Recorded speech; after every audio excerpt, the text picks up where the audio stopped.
Bienvenidos de nuevo a Pura Vida Católicos. El día de hoy vamos a continuar con Apocalipsis capítulo 6, versículo del 1 al 8.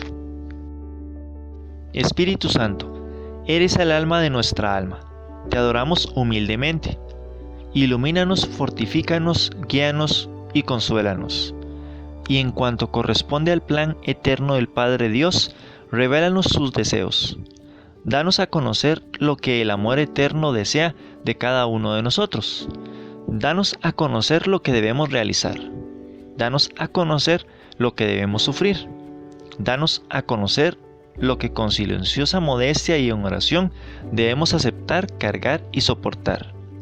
Sí, Espíritu Santo, danos a conocer tu voluntad y la voluntad del Padre, pues toda nuestra vida no queremos ser otra cosa que un continuado perpetuo sí a los deseos y a los quereres del Padre Dios.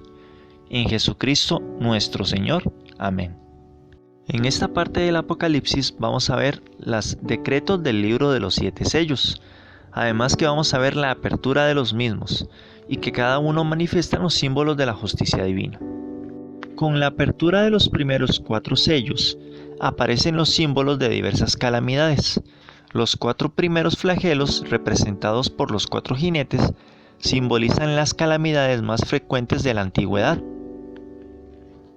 invasión de los bárbaros, guerras, hambres, epidemias. Jesús no ordena las catástrofes. Estas son evocadas por uno de los vivientes, que simboliza cada uno de los poderes de la tierra. Pero ellos están al servicio de Dios y el Cordero, como lo han demostrado en el cántico anterior, Apocalipsis capítulo 5, versículo del 13 al 14. Todo ocurre ante el trono magnífico de Dios Padre y ante el Cordero, Señor del cosmos y de la Iglesia. Aparecen 4 jinetes que simbolizan el dominio extranjero, la guerra, el hambre y la peste. Apocalipsis capítulo 6, versículo del 1 al 8. Así que el Cordero abrió el primero de los 7 sellos. Vi y oí a uno de los 4 vivientes que decía con voz como de trueno: ven. Miré y vi un caballo blanco, y el que montaba sobre él tenía un arco, y le fue dada una corona, y salió vencedor y para vencer aún. Los 4 jinetes de esta primera visión, que depende de Zacarías capítulo 6, versículo del 1 al 3, representan el imperio de los partos, territorio del actual Irán, que fueron el terror del Imperio Romano, y los azotes de sus invasores provocarían dominio extranjero, guerra, hambre y epidemia.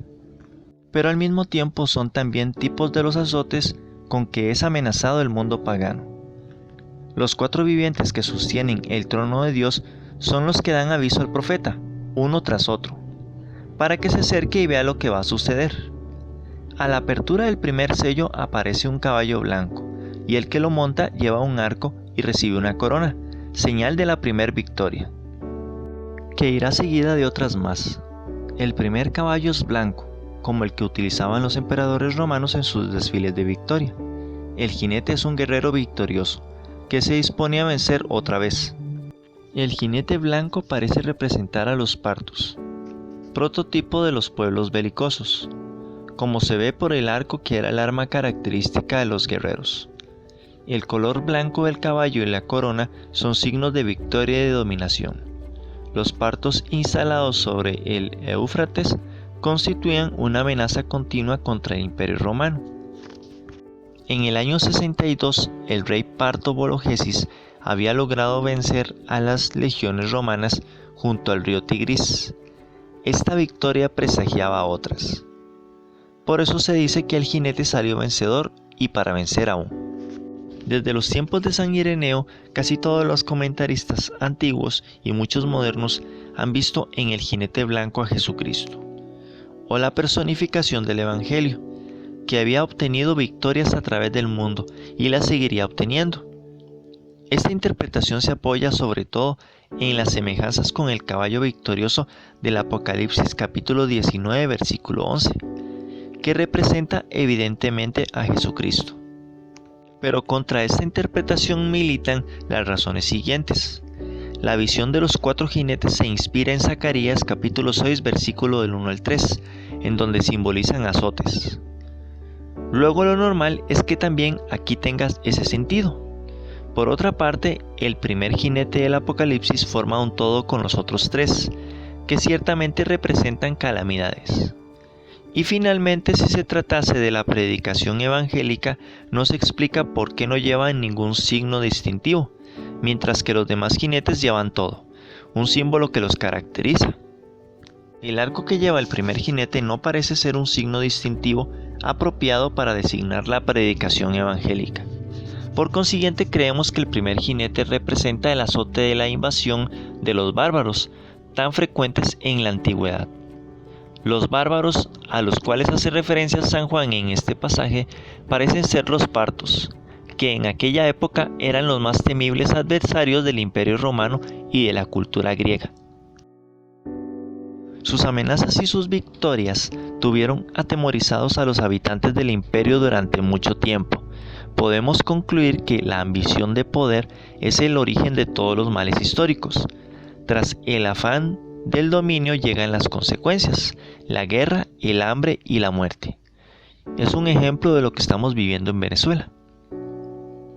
Los imperios surgen como una fuerza arrolladora, que inclusive arrollan a la iglesia.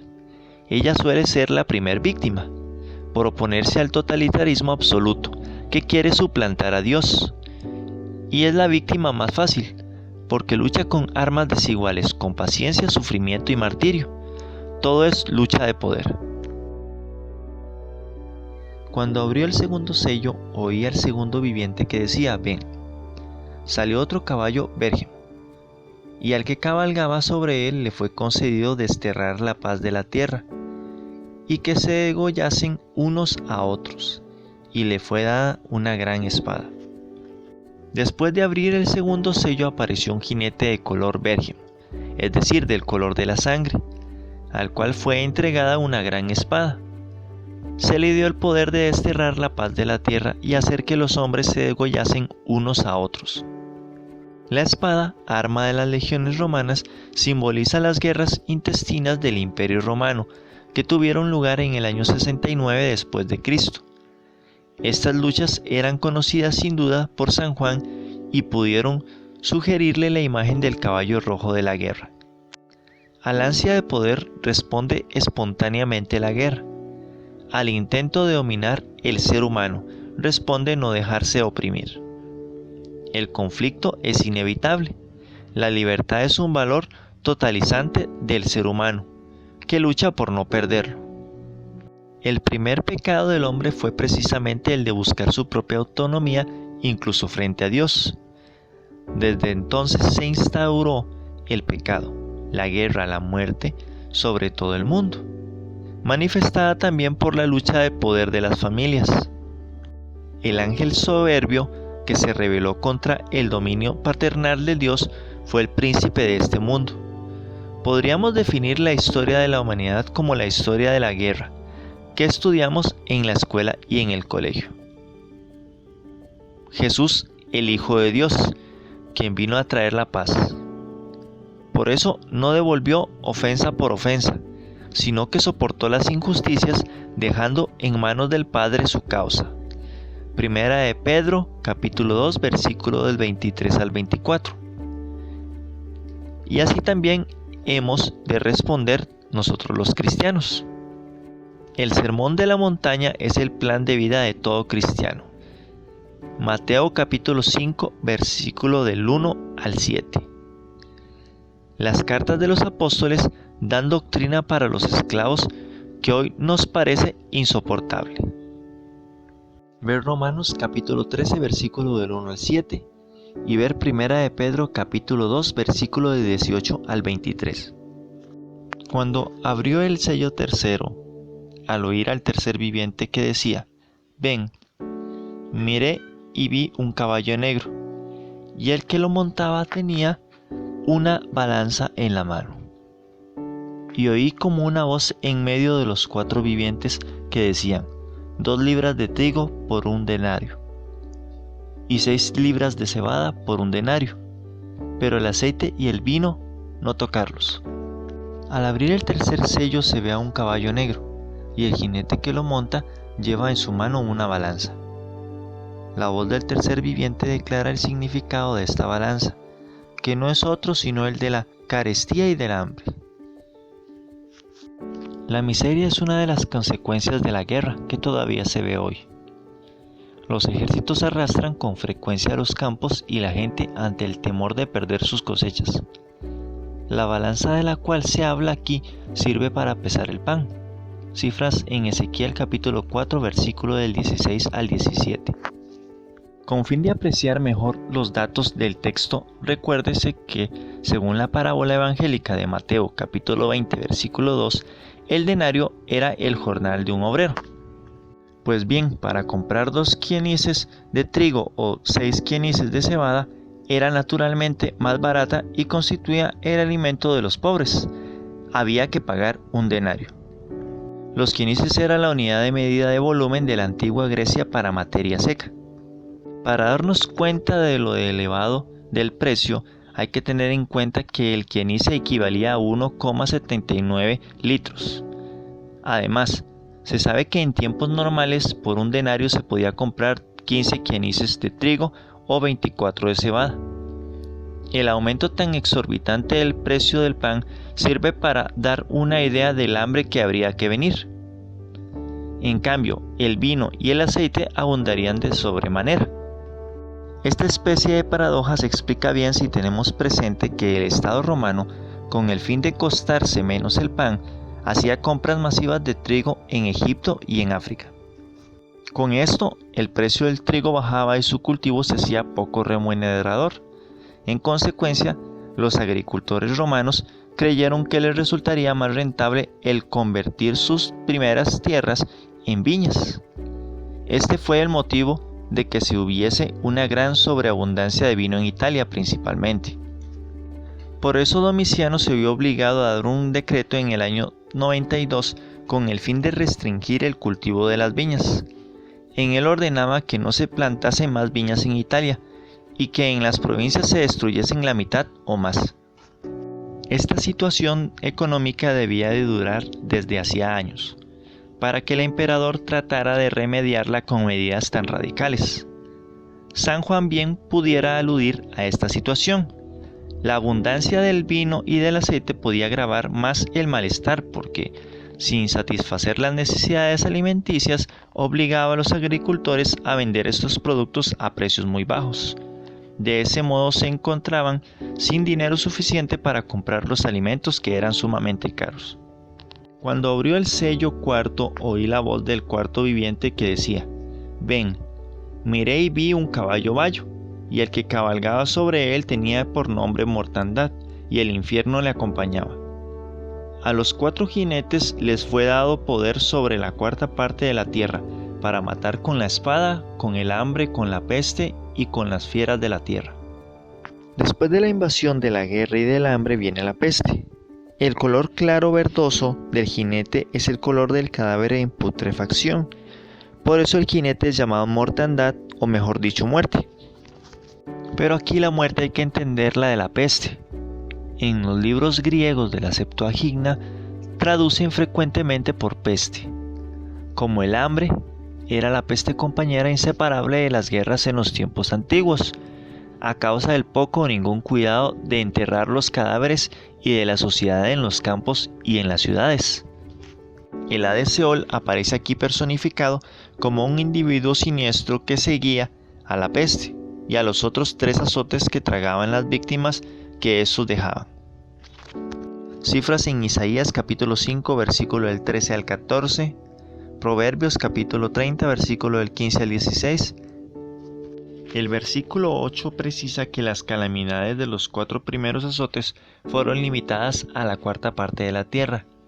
Esta restricción es claro indicio de la misericordia divina, que no permitirá que tales calamidades se abatan sobre toda la humanidad. La enumeración de las 4 calamidades está tomada del profeta Ezequiel, el cual dirigiéndose a los israelitas infieles les dice: «Cuánto más cuando desencadene yo contra Jerusalén esos 4 azotes juntamente, la espada, el hambre, las bestias feroces y la peste, para exterminar en ellas el hombre y animales». Semejantes calamidades las habían experimentado las provincias de Oriente más de una vez durante el siglo I. San Juan sorprendido por todos los azotes que tuvieron lugar en su tiempo. Malas cosechas desde el año 44 después de Cristo. Encareciendo la vida bajo Nerón. La gran epidemia del año 65. Guerras civiles. Temor de los pardos. Temblores de tierra. Se sirvió de ellos como símbolo para anunciar las grandes calamidades que habían de venir sobre el mundo. Son como el símbolo de los diversos azotes que Dios permite corregir periódicamente a la humanidad. Catástrofes producidas por la naturaleza. La muerte por causas del ansia de poder, de la guerra y de la miseria se extienden a la cuarta parte de la humanidad. Los azotes de la guerra, cárcel, campos de concentración, exiliados, desarraigados, huérfanos, mutilados. La muerte va echando sin cesar sus víctimas al sepulcro insaciable, a Seol. Preguntémonos, ¿y la iglesia? El dolor no respeta a los santos. Los justos no están vacunados contra el dolor y el sufrimiento y la muerte. El movimiento apocalíptico nace del lado de quien sufre la historia y no de quien la conduce. El movimiento apocalíptico nace del lado de quien sufre la historia y no del lado de quien la conduce. Nace de las personas y comunidades que necesitan creer y esperarán en medio de la desolación, del caos, del miedo, de la guerra, de los fenómenos de la naturaleza, del hambre y de la persecución. Como un esfuerzo por mantener viva la fe en un Dios que no abandona a su pueblo. El Apocalipsis no es un canto de muerte, sino es un canto de la vida. Entonces tenemos esperanza. Y con esto terminamos el video de hoy. Si les gustó, denle me gusta, denle a la campanita para recibir todas las notificaciones y nos vemos en el próximo video.